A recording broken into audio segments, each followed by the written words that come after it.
time to splash. My father, who was a blacksmith, he was very keen in cars and bikes, and had rode bikes and changed his car every now and again because he liked different cars. He wanted to be a speedway rider, and he was told by his father, who was the blacksmith as well, that if he ever went in competition in a speedway bike, his road bike would be chopped up and put in the scrap heap. So he never ever got into competition, but he's obviously, there must have been something there that he wanted to do it. I just went through bikes, what I could afford, runner-up in the Scottish Championship a couple of times. And Margaret, by that time I got married and had kids, and she was not keen on the bikes at all. It was more or less her that said that why don't you try 4 wheels instead of 2 wheels, and that's how it all started. So maybe it was the push from that area. If Margaret had been keener on bikes, I might have stuck to bikes, but got a rally car and it all started from there. But even then I had no aspirations about being a champion or being anything. I just was wanting a bit of fun at the weekend. If I had a trials bike or a motorbike in the garage and I was working in it, he would be in there, or then when the rally car came along, he was there. The interest was there right from the very start.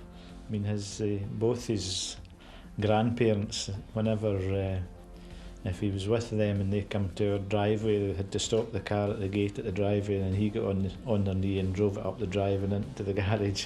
And that would be from about 4-year-old on. Then, when he went on to push bikes or pedal cars, you knew there was speed there somewhere because you're forever fixing them. In my early teens, obviously, my father was at the top of his career at that time. And I used to go as often as I could to spectate. So really right from then was when I started sort of building up the knowledge of rallying. Well, motorcycles was my thing. That's what I really wanted to do, but there was never a lot of support from my mother there. I don't worry so much about Alistair, but he's got a different temperament to Colin as well.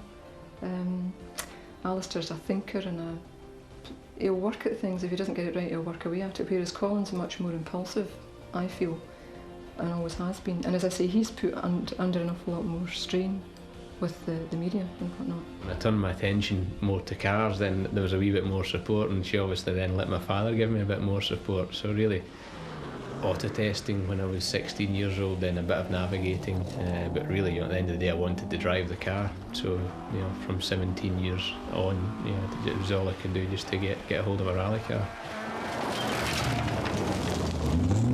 They never pushed me. I mean, my father's not that type of person. He just sat back and let me get on with it to see how much sort of commitment I was going to have to it. After he realised there was I was a bit serious about it and obviously could drive a bit as well, then he started to support me, to point me in the right direction. The first year was really playing around. I was in the car, I was enjoying it. It was more just sheer enjoyment and driving a car as quickly as you could through the forest. And then, after that, once we get into the Vauxhall Nova and we were doing championships, we were going for points and bonus money, then it started to become a wee bit more calculated then, and there was a definite route.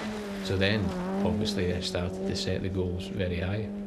I think the first event that I did with Colin was quite early on, when 2 days before he didn't have a co-driver and I wasn't doing anything. Off we went.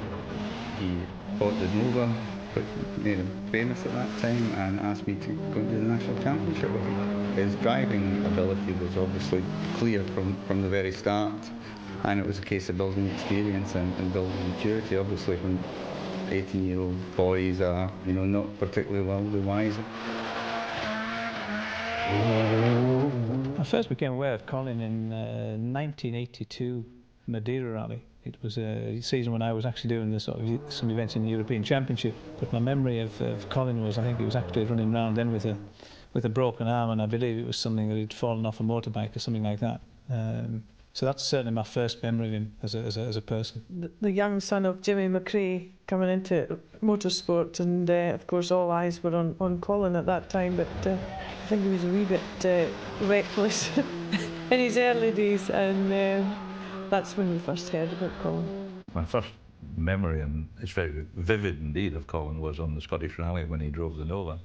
My wife and I happened to be spectating on that event, and thought we would, as usual, go along and watch the front runners.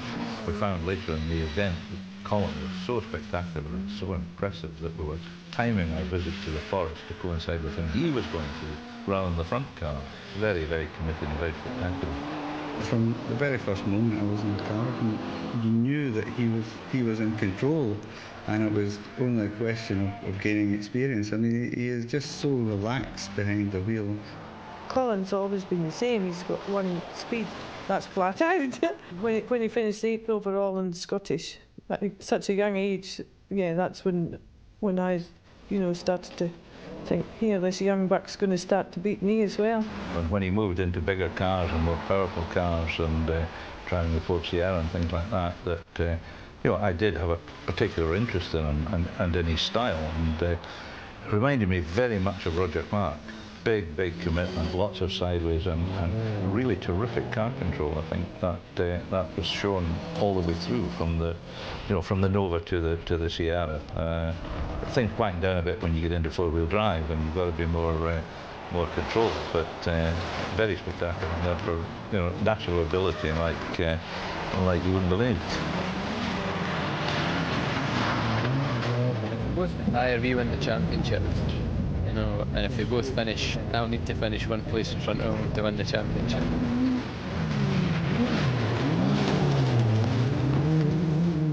About half a mile from the end of the first stage, we saw the landers piled off down the ditch. Could hardly drive to the end for laughing. As far as I know, the championships is now, because David Belander went off in the first stage, so it's good news for the great one.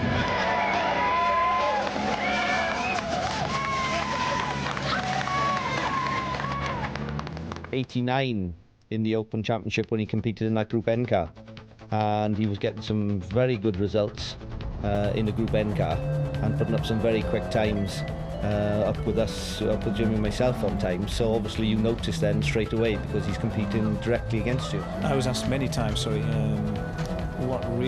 how do you drive, how do you become so quick? And obviously I never reached the heights that Colin got to, and I think it's a very difficult thing to pinpoint. I think it's something that's there. They either have it or you don't have it, certainly to the level that Colin's at. I mean, if you look at Carlos Sainz as an example, Carlos has got to where he is by sheer determination, hard work. He's not as natural a driver as the likes of Colin and you are. And Colin just has this incredible natural ability to drive a car very, very quick. I think if the cars were still the old style two-wheel drive, I think Colin would be head and shoulders in front of anyone. But with four-wheel drive, he's still brave, he's got the commitment and a lot of experience. But I think it was always there, and it was always going to happen that Colin would be, was potential world champion material. Okay, I had plenty of mechanical sympathy. I knew how things worked, but I used to bang them off some fairly hard objects now and again. But that's just sort of part of the learning curve. We've done 2 stages without any brakes, and there was a traffic jam on the way back in here, and no brakes. We had to go over the roadworks and burst through the 2 front tyres, and we ran into the gate post coming into the service, so we were having a great day. If he wasn't going to win, he certainly probably wasn't going to finish. Accidents do happen. Tommy Mäkinen on the Swedish, he just clipped a small ice bank and it totally wrote off his car. Accidents do happen, even it happens to the very best. You must have luck on your side. One of Colin's great sort of followings is the fact that it's either it's ups and downs, and they're big ups and very deep downs, when you throw cars off the side of mountains, but you always know that he's giving 100%, and the team rally around that spirit. So it's that sort of spirit really helped us enormously, I think, in those early days. Then I only knew him as a young up-and-coming driver, somebody that was completely wild and, certainly very quick, but, you were always guaranteed he was going to have an accident somewhere. It wasn't like he was totally out of control. The guy was in control. He just had to control his speed a little bit. He was just so unlucky. His commitment was so big. He just tripped up on the exit from a corner. It was never a big accident. It was just a half a metre wrong coming out of a corner or something like that. He felt that he could, that he could control that car at all angles and all road surfaces, all conditions. And that's probably why he was occasionally caught out, because there was a change of surface or a change of grip that he wasn't ready for. The time to be made up is actually on the high-speed sections, and you know that if you do have an accident in that situation, then it's obviously going to be a big one. But I think at the end of the day, the important thing is that speed has always been there. I think the great thing is it is still there today. That if you're ever in a do or die situation, then you know who your money would go on, and that is Colin, because in my book he's still the fastest driver in the World Championship. We all have to learn where our limits are, and as a young driver, you know, you really want to be the fastest on the stage, and you only learn by your mistakes basically, and you push the car too hard in certain places, and you know you get caught out. So it is experience that stops you having accidents for sure. I compare him with Harry Vatanen really. Harry was a super driver and very, very fast, but he was prone to accidents as well. I mean, we always thought of Harry, he'd either win the rally or crash. That's not always the case, that's exaggerating. And I think Colin is in a similar bracket. Very, very fast driver.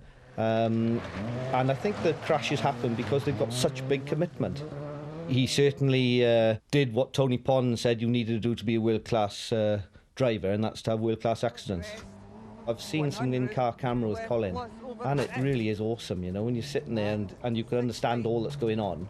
I mean, it's incredible, you know, the commitment he's got down some of those stages, you know, on fast stuff, is, well, it's words don't, you know, you can't describe it in words, because I mean it's just huge.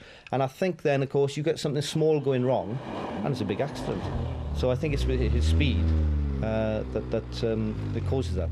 I can remember at one time Colin was having a lot of accidents, and we thought, well, you know, his career is perhaps going to come to an end. But I think thankfully, you know, to his father, with the contacts in the sport, it kept Colin going, because I think that if it wasn't Colin McRae with the accidents he was having at that time, he probably would have disappeared off the scene. But thanks to his dad, you know, obviously it gave him a chance to be world champion. When he really sort of came on very strong, or really, you know, you realised that he was going to be a major threat in the future, was, I think it was either the 1990 or 1991 RAC rally, and he finished 6th overall in a similar sort of car to what I was driving, the 4x4 Sierra Cosworth. And obviously from there on, I mean, it was very obvious which direction he was going to go. I remember watching his exploits on the famous RAC rally when I think Ford Sierra, if I'm not mistaken, and so he was always in the background even before we started talking about him driving for us.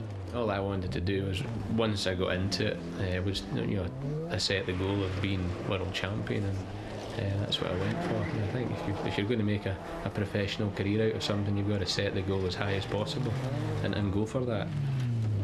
We ended up at the Autosport show in January talking about things, and as one does, and sort of get more and more enthused by the idea of let's just give it a go. And I made a commitment to Jimmy on that day. I said, don't worry, we'll sort this out. Get him available for the first round of the British Championship and we'll find a car for him. So in the back of my mind, I had this idea that if we did the British Championship with a British driver, we could bring on people in that, we could actually win something, we could raise morale for everybody, and it would actually help us through the process, and it did exactly that. It was very successful. I would say everybody will probably regret not having Colin in their team, but you know, thinking back again, we were running on a very limited budget, and we always felt that other teams had more budget than we had. And Colin did have a lot of accidents, you know, and he did destroy a lot of cars. I mean, we've seen millions of pounds quoted as what he had cost Subaru for damaged cars and whatnot, and we certainly couldn't have afforded that sort of thing. And he did have a lot of accidents, but that, you know, that's the way. That was his style of driving. He came along at a very opportune moment in our development, and we bounced along together, and I think we sort of served each other very well. And I remember in the early days we sat down and we said, now how are we going to position him? We're sort of, you know, in terms of PR, in terms of all the things we were doing around him. And we decided, well, let's create this image around him that he is a daredevil, he's the sort of teenage hero.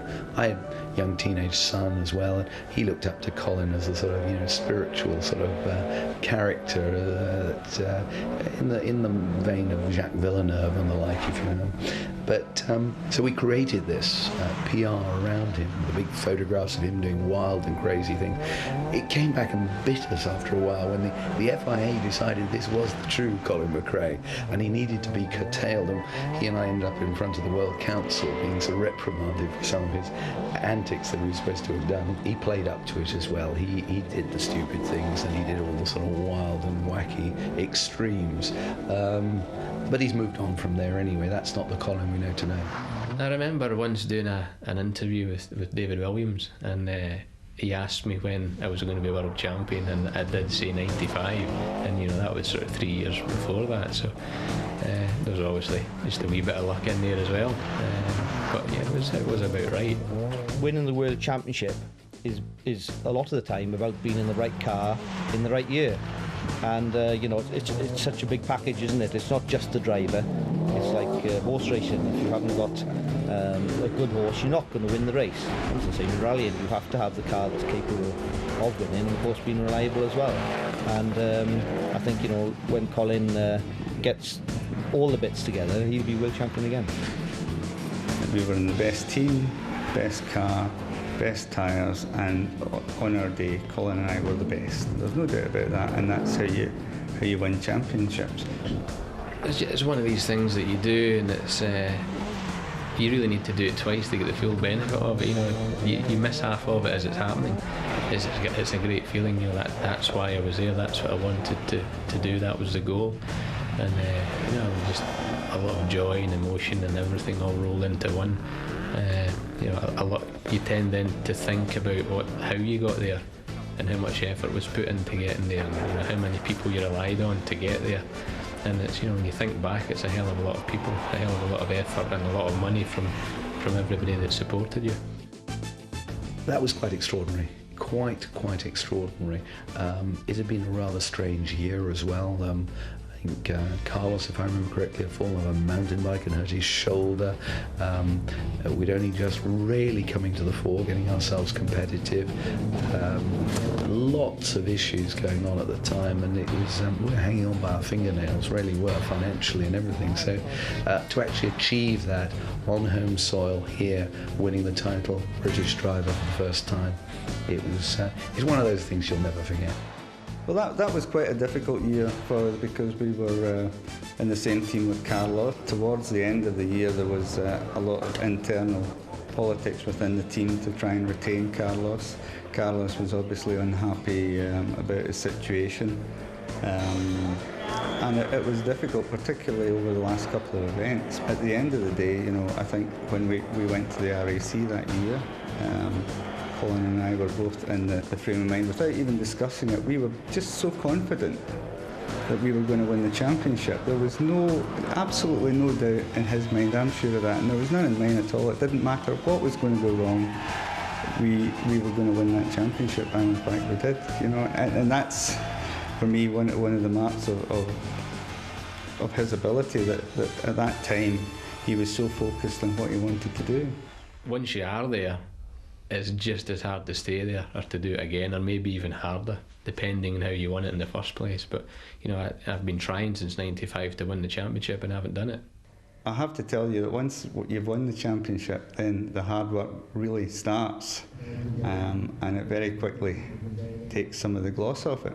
There's obviously tremendous media interest and sponsors to be indulged and so forth. I mean, at the end of the day, it's a business, and when people have invested for so long in somebody's career, then they want a payback, quite rightly. And no matter how hard you work driving and so on, then especially for the driver, once you become a public commodity, then the work really starts.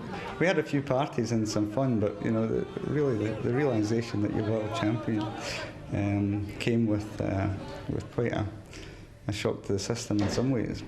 Colin's had to fight hard. he's had the shadow of his father. He's got a younger brother that's breathing down his neck. Colin is, I would say, an aggressive driver. He would be classed as a cool dude, if you understand what I mean.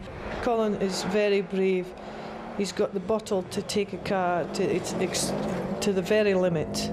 Anything with speed attached to it appeals to him, whether it be mountain biking down as fast, he wants, even if they go out when they're doing the recce for the rallies, if they go out with the co-drivers and the other team members, I mean, apparently I couldn't keep up now, but again, he's always got to be sort of the quickest down on the downhill sections, on the bit that are most difficult, and everything around him relates to speed. Jet bikes, skiing, and I have to say there's times when I think, oh gosh, what is he going to be up to next? But I think that's part of Colin. That's the build-up. He's driven, he's motivated by speed, and what can I say? I mean, that's in many ways, as a team manager, you do tend to get worried about the odd situation, because it is so easy to have something happen to you. But I think if you took that away from him, you'd take away what Colin McRae is all about. My own personal belief about characters like Colin, and I would bracket him with a number of the world's best motor racing drivers, the best sportsmen in any sport, it's this desire to win. And you either have a competitive edge in you or you don't have a competitive edge in you. And if you're skilled at driving a motor car, you apply it in that direction. If you're a runner, you just apply it that way. And I think he's just a very competitive person who doesn't like to finish second.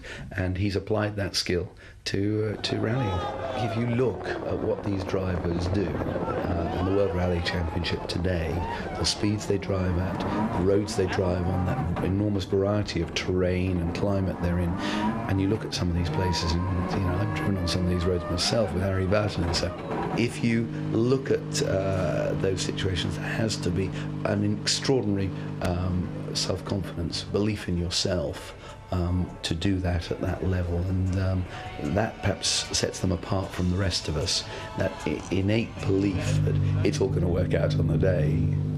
I think Colin is a strong character, and to be at the top in rallying, you need to be a strong character and very focused on what you're doing. I call it blinkered in the agricultural terms. Colin's a very strong-minded person anyway. I mean, he knows what he wants to do, and generally he'll go out and do it. I mean, don't get me wrong, there's always, you can give him a few little pointers here and a few little pointers there. He would never say anything, but he would always listen to you, and I dare say he would think about it. But that's Colin. I mean, he's a very deep person, and he basically controls himself more or less. Very, very committed, you could say that. Totally committed in what he's doing. A guy who very rarely gets a bead of sweat on his brow. I mean, he's very cool, very laid back, always seems very calm, and everything's happening ever so slowly, except you're going very, very quickly, of course. But certainly when things start going wrong, if we have a problem with the car or something silly happens, then he tends to, have a little, sort of let his aggression come out a little bit, but generally a very cool and laid-back character. And certainly when you're going to put him with a head-to-head with anybody, certainly Colin is the guy I'd always want to be with, because he always seems to handle it exceptionally well. It's the competitive thing, the speed, obviously, but I think it's just the competition. It's it's a bit like a drug at the end of the day. You get addicted to it, and it's very, very difficult to get out of the habit. I just enjoy the competition and enjoy the professionalism and the machinery we compete with. It's everything about it is just absolutely 100% spot on. I've always been interested in motorised things, whether it's motorbikes, cars, boats, whatever. There's the speed element there as well, but there's also the challenge of just being reasonably good at it. And a lot of the stuff I do is fairly athletic type stuff, so from a training point of view, and just for the mind and the coordination, it all works, it all really helps you. Yeah, very professional when I need to be, but I'm a person that always likes to have a bit of fun. I believe in enjoying life, not taking it too seriously all the time, and just really have fun, do a good job, and enjoy it. He's a very private person, and I think what a lot of people probably don't understand is that the sport is now really moving more into the public eye. He's become there's more and more requests for his time, and he's obviously more and more recognised wherever he goes in the world. And I think at the end of the day, he's now a family man as well. He's got 2 children of his own, and he likes to have his private life like we all do. I'm married to my sweetheart, my childhood sweetheart, and it's just an added bonus that he's World Rally Champion. I mean, that's just his job, and it's a great job. I'm a lucky girl. But yeah, he's just my childhood sweetheart. My character, my person, likes to be sort of left alone and enjoy themselves and be quite private about it. But there comes a stage when that can't happen. The profile of rallying is going pretty sky high at the moment, or it is going to. So that side of it becomes more difficult, and it's always a side that I've never enjoyed. When I started out rallying, I didn't think of that side of it. All I thought about was driving a car quicker than anyone else. And there wasn't that much education around at the time to do with that side of it. So it's something that I've had to sort of bear with and learn through the years. You could say he was very deep. He does tend to keep things sort of to himself. He wouldn't say boo to a ghost, as it were.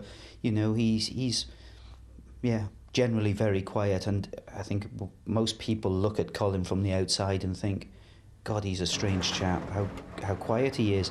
But I think it's just that he's quite shy as well. I mean, if he doesn't know you, then you won't get a conversation. But I have to say that I feel that we have a very good relationship. We stand up to each other, we have a good shout now and again, which is great, it clears the air. And that's what it's all about. I think it's a form of a marriage. And, you want to have a good old Barney, you'll feel a lot better for it afterwards. But we have a good working relationship, and I think that's the most important thing, especially when there's as much pressure on us both as there is in the World Championship and sort of current days. Well, clearly he's a family man now. He's far more mature and level-headed than he was in those days. He's a far more rounded person. Our life revolves around going to rallies, preparing for rallies, coming back from rallies. If you stop that, you need to find something. It takes up an awful lot of our time. So you need to find something that would fill that gap. I don't fancy hang gliding myself. We're still involved looking at young drivers' scholarship. I mean, Colin's keen that he was helped a bit. There were a few doors open for him, and he's went a wee bit back in now, and if there's any guys with raw talent, then we're willing to help. And it's good to do that as well, and you think you've got somebody there that you maybe be able to help. We're doing this round of the ladder of opportunity, just to come up and give the other competitors in the championship a bit of support and drive the Puma as well and see what it's all about. That's going to be great fun. It's obviously going to be fun driving a car that's completely different to what I usually drive. In my book, he's still the fastest driver in the World Championship. It's very clear in my mind that I think that Colin is the fastest driver in the world. And if you were given a particular stage, I'm sure that Colin could be the fastest driver over it every time. I have absolute confidence that Colin McRae is the fastest rally driver in the world, and he should win the World Championship. On the one stage, to be the fastest driver over one stage, I would put my money on Colin McRae over and above everybody else. To be the best rally driver in the world, you have to have a string of world titles after your name. Colin hasn't achieved that yet. That's to come.